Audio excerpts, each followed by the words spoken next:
హరీష్ రావు తాజాగా పాము పెంచాడు. ఆయన ఢిల్లీ వెళ్ళి న్యాయవాదులతో చర్చించి వచ్చిన తర్వాత ముఖ్యమంత్రి రేవంత్ రెడ్డికి సంబంధించి బెయిల్ రద్దు కాబోతోంది. రద్దు అయితే కనుక ఆయన జైలుకు వెళ్తాడు, ముఖ్యమంత్రి సీటు దిగిపోతాడు, ముఖ్యమంత్రి సీటు ఖాళీ చేయక తప్పదు అంటూ హరీష్ రావు సీరియస్ కామెంట్ చేశాడు. అయితే ఇది కేవలం ఒక రాజకీయ స్టేట్మెంట్. ఒకవైపు ఏమో కాళేశ్వరం కమిషన్కి సంబంధించినటువంటి ఘోష్ కమిషన్ రిపోర్ట్ సంబంధించి ఎటువంటి చర్యలు తీసుకోవద్దంటూ హైకోర్టు కొంత ఊరట కల్పించింది కేసీఆర్కి, హరీష్ రావుకి.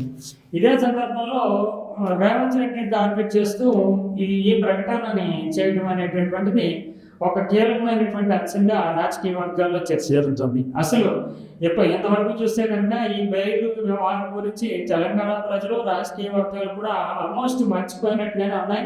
రేవంత్ రెడ్డి తన పని తాను చేసుకుంటూ పోతూ ఉన్నాడు. సాధారణమైనటువంటి ముఖ్యమంత్రి తరాలనే అన్ని పనులు పూర్తిగా చేస్తూ ఉన్నారు. అయితే ఇప్పుడు బెయిల్ రద్దు అంటూ ఆ ప్రకటనని జారీ చేయడం కనుక చాలా రాజకీయంగా వ్యూహమే కాకుండా లీగల్ ఎఫర్ట్ కూడా చాలా పెద్ద ఎత్తున బియాన్స్ పెడుతోంది.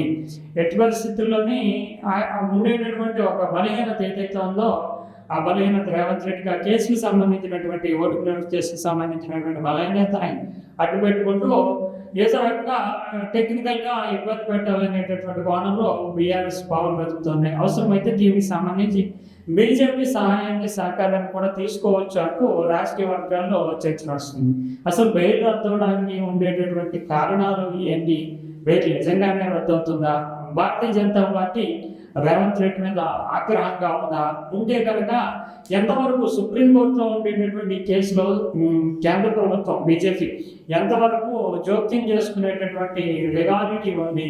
అది సుప్రీంకోర్టు అంగీకరిస్తుందా? అసలు ఏ ఆర్గ్యుమెంట్తో? ఎందుకంటే ఓటు కేసులో వీడియో విజువల్స్, తర్వాత ఆడియో విజువల్స్, ఫోరెన్సిక్ ల్యాబ్లో కూడా నిర్ధారణ అయ్యేటటువంటి విషయం అంతటి స్పష్టంగానే తెలుసు. అటువంటి పరిస్థితుల్లో రేవంత్ రెడ్డికి శిక్ష పడతామనుకుంటూ సామాన్యులు అనుకుంటూ ఉంటారు. కానీ ఇంతవరకు దానికి సంబంధించినటువంటి ఒక 1 month జైలుకి వెళ్ళారు. 2015లో కేసు నమోదైంది. ఆ తర్వాత 1 month జైలుకి వెళ్ళారు. తర్వాత బెయిల్ వచ్చింది. అప్పటి నుంచి సాధారణమైనటువంటి జీవితమే గడుపుతున్నారు. తర్వాత ముఖ్యమంత్రి అయ్యారు. 2.5 సంవత్సరాలుగా ముఖ్యమంత్రిగా కూడా తన బదిలీ బాధ్యతలు నిర్వర్తిస్తున్నారు. ఇప్పుడు ఇది ఎందుకు కీలకమైంది అంటే తాజాగా సుప్రీంకోర్టులో విచారణకు వచ్చింది. సుప్రీంకోర్టు కూడా 2 వారాలు వాయిదా వేసింది. విచారణని వాయిదా వేస్తూ ఈ కేసుకి సంబంధించి గతంలో కొన్ని సాధారణంగా ఈ ఎఫ్ఐఆర్ క్వాష్ చేయమని అడుగుతూ ఉంటారు. ఈ క్వాష్ చేయడం మీద దానికి సంబంధించి నమోదు చేసినటువంటి నేరాన్ని గుర్తించకుండా రద్దు చేయమనేటటువంటి విజ్ఞప్తి చేస్తుంటారు. కానీ గతంలో 1992లోనే హర్యానా వర్సెస్ బజిర్లాల్ అనేటటువంటి కేసులో ఇలాంటి కేసులకు సంబంధించినటువంటి ఎఫ్ఐఆర్ని ఏ సందర్భంలో క్వాష్ చేయాలంటూ సుప్రీంకోర్టు ఒక గైడ్లైన్స్ ఇచ్చింది. అదే తీర్పిచ్చింది. దాని గైడ్లైన్స్ కింద ఎప్పటి వరకు కూడా సుప్రీంకోర్టు కానీ హైకోర్టు కానీ ఎఫ్ఐఆర్ పిటిషన్ క్వాష్ చేసే సందర్భంలో దీన్ని ప్రామాణికంగా తీసుకుంటూ ఉంటారు. దాని ఆధారంగానే ఇప్పుడు కూడా సుప్రీంకోర్టు విచారణ జరిపి క్వాష్ చేసే అవకాశం ఉంది. అయితే ఇప్పుడు ఈ బీఆర్ఎస్ మాత్రం దీన్ని చాలా ప్రెస్టీజియస్గా తీసుకుంటూ ఈ కేసు ఏసీబీ నమోదు చేసింది. యాంటీ కరప్షన్ బ్యూరో ఏసీబీ నమోదు చేసినటువంటి కేసు ఇప్పుడు ఏసీబీ అనేది ముఖ్యమంత్రి రేవంత్ రెడ్డి అధీనంలోనే ఉండేటటువంటి యంత్రాంగంలో భాగం. అందువల్ల పరస్పరం అంటే పరస్పర విరుద్ధ కాన్ఫ్లిక్ట్ ఆఫ్ ఇంట్రెస్ట్ ఉంటుంది. తర్వాత ముఖ్యమంత్రికి వ్యతిరేకంగా కేసు వాదించడం అనేది సాధ్యమయ్యేటటువంటి పరిస్థితి. టెక్నికల్గా సాధ్యమని చెప్తారు కానీ ఇది సాధ్యమయ్యే పరిస్థితి కాదు. ఎక్కడో చోట కేసు రీచ్ చేసేటటువంటి అవకాశాలు కూడా ఏసీబీకి ఉంటాయి. అందువల్ల దీనిని ఆ పరిధిలో చూడాల్సి ఉంటుంది అని తన వాదన వినిపించడానికి ఇప్పుడు బీఆర్ఎస్ కూడా ఇంప్లీడ్ అయింది ఈ కేసులో. ఇది కేసు సుప్రీంకోర్టులో చూస్తే కనుక స్టేట్ వర్సెస్ ఇన్ఫ్యూజన్ స్టేట్ అంటే రాష్ట్ర ప్రభుత్వం అంటే ముఖ్యమంత్రి రేవంత్ రెడ్డికి అధీనంలో ఉంది. ఈ ఎక్స్క్యూజన్ అంటే మళ్ళీ రేవంత్ రెడ్డి. ఇది ఆ రకంగా సుప్రీంకోర్టులో స్టేట్ వర్సెస్ ఎక్స్క్యూజన్ కింద కేసు ఉంది కనుక ఈ 2 ఒకటే అనేటటువంటి వాదన. అందుకనే ఎక్కడైనా తమ వాదన వినిపించి దాని కేసు బలహీనపడకుండా చూడాలనే ఉద్దేశంతో వీళ్ళు అంటే టీఆర్ఎస్కి చెందినటువంటి జగదీష్ రెడ్డి, సత్యవతి రాథోడ్, అప్పట్లో హోంమంత్రిగా డిప్యూటీ చీఫ్ మినిస్టర్గా పనిచేసినటువంటి మహమూద్ అలీ, వీళ్ళంతా కూడా ఈ కేసులో ఇంప్లీడ్ అయ్యారు. దీని ద్వారా ఎప్పుడైనా అంటే బీఆర్ఎస్ ఉండే అడ్వాంటేజ్ ఏంటంటే బీఆర్ఎస్ 10 ఏళ్ల పాటు అధికారంలో ఉండడంతో యంత్రాంగం అంటే ఐఏఎస్ ఐపీఎస్ స్థాయిలో యంత్రాంగం అంతా కూడా చాలా క్లోజ్గా ఉండడము, తర్వాత కేసుకి సంబంధించినటువంటి ప్రతి మూమెంట్ ఏం జరిగింది ఎలా జరిగింది అంతా కూడా టెక్నికల్ అండ్ ఫైల్ రికార్డ్స్తో సహా బీఆర్ఎస్కి అంతా కూడా అవగాహన ఉండడము. ఇప్పటికీ కూడా బీఆర్ఎస్కి సహకరించేటటువంటి కొందరు అధికారులు ప్రభుత్వంలో ఉండడం భవిష్యత్ వాళ్ళ లెక్కలు వాళ్ళకు ఉంటాయి. ఎందుకంటే బీఆర్ఎస్ మళ్ళీ అధికారంలోకి వస్తే ప్రమోషన్ అంటే కీలకమైనటువంటి పోస్టులు సంపాదించచ్చు అనే ఒకటి, తర్వాత కాంగ్రెస్ పట్ల వ్యతిరేకత ఉండొచ్చు. ఏదేమైనప్పటికీ కూడా యంత్రాంగం మాత్రం కొంతమంది యంత్రాంగంలో కొంతమంది మాత్రం బీఆర్ఎస్కి అవసరమైన సమాచారం ఏంటంటే ప్రభుత్వంలో ఏ క్షణాన్ని ఏం చోటు చేసుకుంటుంది, ప్రభుత్వ వాదనలు ఎలా ఉండబోతుంది, ప్రభుత్వ వాదనలని స్టేట్ ప్రభుత్వ వాదనలు సుప్రీంకోర్టు ఎలా ఉండబోతున్నాయి, దానికి సంబంధించినటువంటి ఇన్ఫర్మేషన్ ఎక్కడన్నా బలహీన పరుస్తారనే ఇన్ఫర్మేషన్ ఇదంతా బీఆర్ఎస్ అనేటటువంటి ఏర్పాటు పక్కగానే ఉంది. అందువల్ల దానికి అనుగుణంగానే రివర్స్ లీగల్ ప్రొసీజర్కి సంబంధించినటువంటి విషయాన్ని తాము ఇంక్లూడ్ అయినటువంటి పిటిషన్ ద్వారా ఎప్పటికప్పుడు ప్రభుత్వంలో జరుగుతున్నటువంటి మొత్తం ప్రక్రియను తెలుసుకుని న్యాయవాదుల ద్వారా సుప్రీంకోర్టులో వాదించడానికి ఏర్పాటు చేసుకుంది బీఆర్ఎస్ అని చెప్పాల్సి ఉంటుంది. ఇదంతా ఒకదాని చెప్తే అయితే నిజానికి బెయిల్ అనేటటువంటి దాన్ని ఇతను ఎలా ఉన్నాడు అనేటటువంటిది కూడా మనం చూడాలి. యాక్టివ్ బెయిల్ మీద లేరు రేవంత్ రెడ్డి. యాక్టివ్ బెయిల్ అంటే జగన్మోహన్ రెడ్డి యాక్టివ్ బెయిల్ మీద ఉన్నారు. యాక్టివ్ బెయిల్ అంటే కొన్ని కండిషన్స్ షరతులు కోర్టు విధిస్తాయి.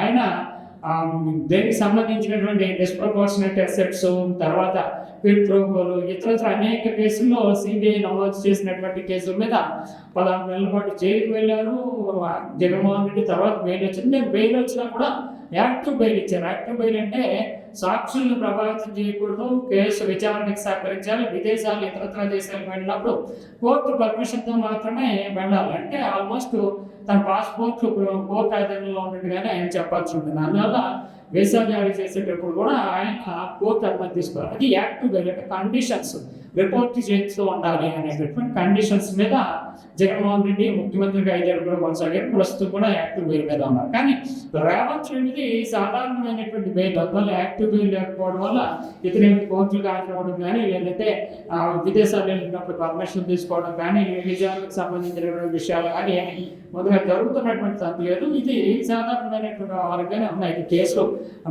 దేశంలో ఉండేటువంటి అందరు ముఖ్యమంత్రుల కంటే ఎక్కువ కేసులు రేవంత్ రెడ్డి మీద ఉన్నాయి. దాదాపు 89 కేసులు ఎన్నో ఆయన మీద ఉన్నాయి. అయితే యాక్టివ్ బెయిల్ మీద మాత్రం లేట్ సాధారణ బెయిల్ అది.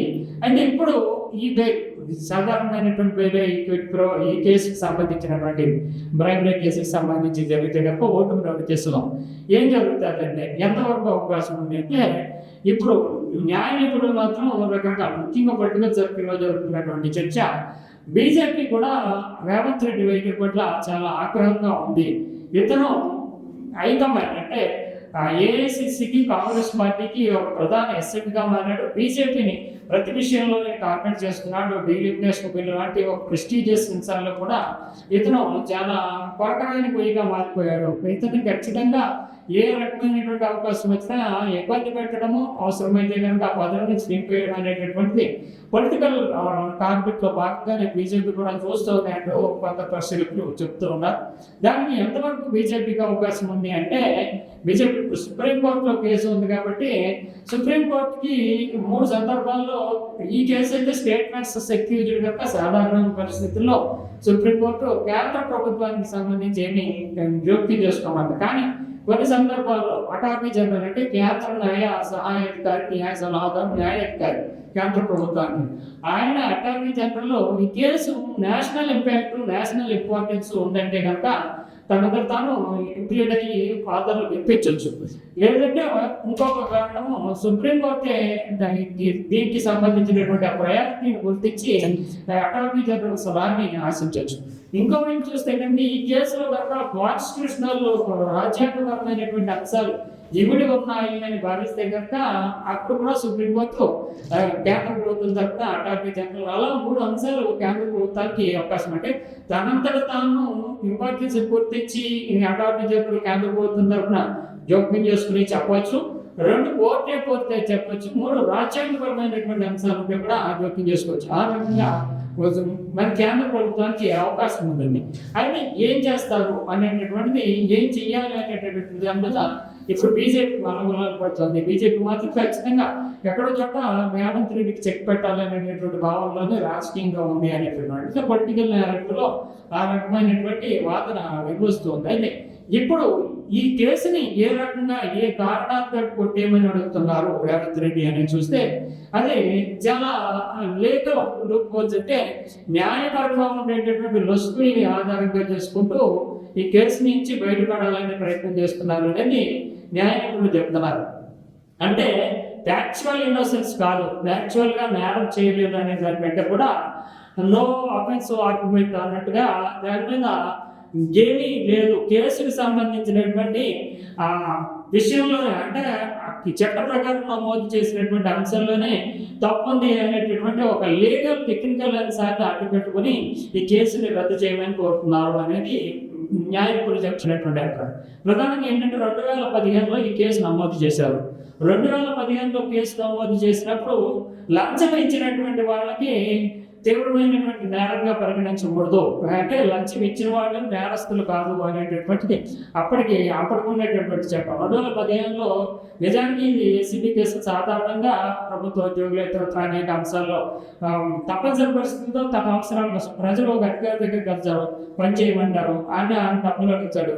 వీళ్ళు ఒక రకంగా బాధ్యతలు ఎంతో కొంత నమ్మించి పని చేయించుకుందాం అనుకుంటారు. అందువల్ల ముందుకు వచ్చేటటువంటి వాళ్ళని లంచం ఇవ్వడానికి ముందుకు వచ్చేటటువంటి వాళ్ళని శిక్షించకూడదు, అసలు లంచం తీసుకుంటున్న వాళ్ళని శిక్షించాలనే ఉద్దేశంతో ఎవరైతే లంచం తీసుకుంటారో వాళ్ళు మాత్రమే నేరాలు చేసినట్టు. కానీ వీళ్ళు అయితే ఇచ్చేవాళ్ళు ఏంటంటే అబెట్మెంట్ లేదంటే సహాయం చేస్తారు, అంటే లంచం పెరగడానికి సహాయం చేస్తున్నారు అన్నట్టుగా వీళ్ళ మీద ఒక మరీ సీరియస్ కేసు కాకుండా చిన్నగా ఒక సాధారణమైనటువంటి కేసు పెట్టేటటువంటి అవకాశం ఉంటుంది. అందువల్ల ఈ క్లాస్ ఆ క్లాస్ను దృష్టిలో పెట్టుకునే నేరం అతను అంటే తీసుకున్నటువంటి వ్యక్తిదే నేరం తప్ప ఇచ్చినటువంటి వాళ్ళకి కాదు అప్పుడు ఉన్నటువంటి చట్టం ప్రకారం. అందువల్ల ఆ క్లాస్ పెట్టుకుని ఈ కేసు కొట్టేయాలని. ఆ తర్వాత 2018లో ఈ చట్టాన్ని కూడా సవరించారు. నేరం లంచం ఇచ్చేటటువంటి వాళ్ళు నేరం చేసినట్టే, అదే సందర్భంలో తీసుకున్నటువంటి వాళ్ళు కూడా నేరం చేసినట్టే 2018లో సవరించారు. కానీ కేసు నమోదైనటువంటి 2015 మాత్రం నేరం తీసుకున్న వాళ్ళు మాత్రమే,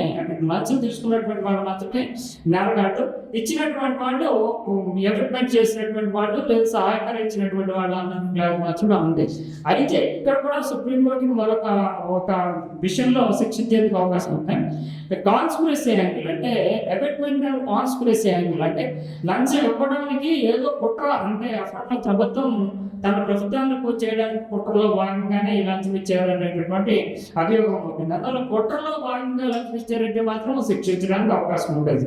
అందువల్ల దానిని అది లేదు అనేది తెలిపించుకోవాలి. సుప్రీంకోర్టు అయితే ఈ కాన్స్పిరసీ ఉందా లేదా రేవంత్ రెడ్డి ఈ వ్యవహారంలో, రేవంత్ రెడ్డి డబ్బులు ఆఫర్ చేయడంలో అనేటటువంటిది ఈ కేసు ఫిట్ అవుతుందా లేదా చూడాలి.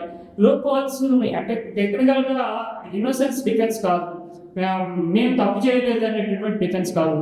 ఒకవేళ లంచం ఇచ్చినట్టుగా నిర్ధారణ అయినా కూడా లంచం అనేటటువంటిది ఆ రోజులో ఉన్నటువంటి నిబంధన ప్రకారము నేరం కాదు, అది తీసుకున్న వాళ్ళు మాత్రమే నేరస్తులు, ఇచ్చినటువంటి వాళ్ళు కాదు అనేటటువంటి ఒక లీగల్ లుసుగుని వాడుకుంటూ ఈ కేసుని క్వాష్ చేయాలి ఎఫ్ఐఆర్ అని ఈ రేవంత్ రెడ్డి తరఫున అన్ని వాదిస్తున్నారు. ఇప్పుడు దీన్ని ఎలా చూస్తారు అనేటటువంటిది దీంట్లో ఉండేటటువంటి టెక్నికాలిటీస్, రాజ్యాంగపరమైనటువంటి అంశాలు, న్యాయపరమైనటువంటి అంశాలు, పొలిటికల్ మొరాలిటీ ఇవన్నీ కొంత సందిగ్ధంగా కనిపిస్తూ ఉంటాయి. అండ్ సుప్రీంకోర్టు మాత్రం ఈ కేసులో ఒక కేసు స్టడీగా తీసుకుంటూ కేంద్ర ప్రభుత్వం అటార్నీ జనరల్ కూడా సలహా అడిగేలాంటి వాతావరణం క్రియేట్ చేయగలిగితే ఖచ్చితంగా కేంద్రం కూడా ఇన్వాల్వ్ అయ్యి ఇది సాధారణమైనటువంటి వ్యక్తులు లంచం ఇవ్వడానికి తమ పరిపోసం చేస్తే వేరు, కాన్స్పిరసీలో భాగంగానే ఉంది అని కనుక బలమైనటువంటి వాదన వినిపించగలిగితే రేవంత్ రెడ్డికి ఇబ్బంది తప్పకపోవచ్చు. అందుకనే ఈ కేసు వీగిపోకుండా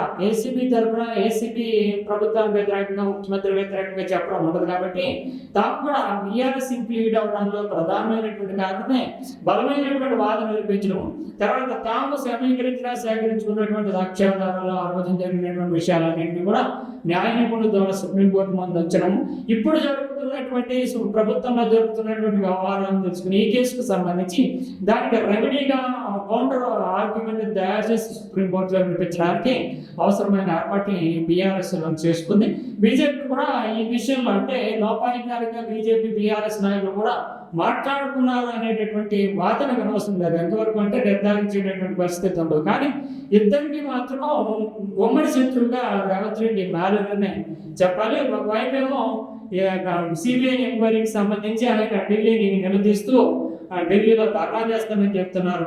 ఇంకోవైపు విదేశ తదితర వ్యవహారాలకు సంబంధించి కాంగ్రెస్ పార్టీ ఎజెండాకు ఒక ప్రధానమైనటువంటి ఐకానిక్ ఫిగర్ గా మారుతున్నారు.